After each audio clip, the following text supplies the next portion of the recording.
the first and second period like, probably a game that shouldn't have been a tight game. Yeah, I mean, we were awesome tonight. I think to your point, it probably shouldn't have been tied after the 2 periods.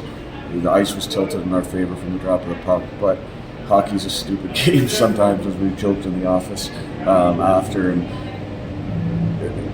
pucks don't bounce your way, and I think the ability to stick to it from our group tonight, especially after a tough one on Wednesday where we, again, we didn't play bad, but we played a really good team and just happened to lose. And tonight, I thought the response was outstanding, and again, that's a sign of a really good group, a really good team, that we didn't get fazed by the fact we didn't score.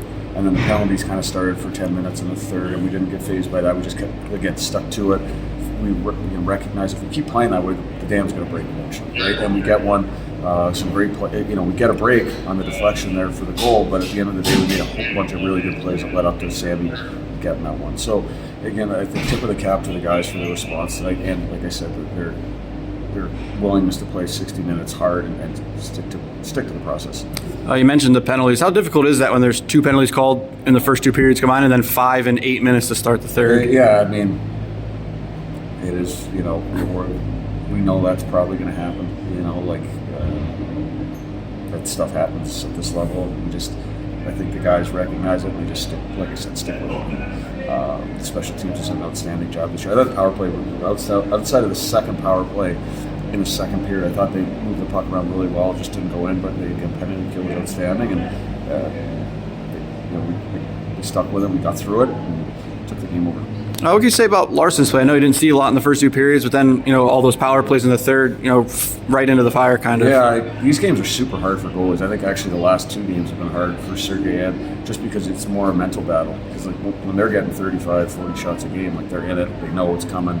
But when you're only seeing 12 after 2 periods and not much is going on, then bang, something happens. They gotta stay dialed, right? And I thought Lars did an outstanding job today, especially then in the third penalties. He had to make a few big saves on the power play, right? If your goal is no good, your penalty kill probably isn't, right? And he did a great job tonight, making big saves when we needed it, allowed us to keep the game 1-1 when they had a bit of a push, and then, like I said, we took the game over. I know Poulin had the 2 goals. It seemed that whole line was generating, a ton of chance. I think Hayes had 5 or 6 maybe himself.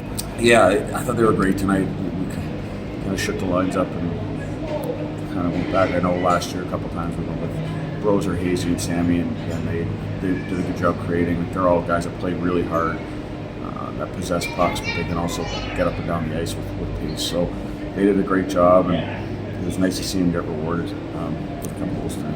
And then just, is Pusty okay? I know he went down in the first period there. I mean, he'll be kind of reevaluated in the morning. He'll be out tomorrow, hopeful for at some point next week, though. It doesn't look like it's too serious. And then Koppanen, is he injured or just a veteran scratch tonight? He's away for some personal reasons. No problem. He'll be back next week.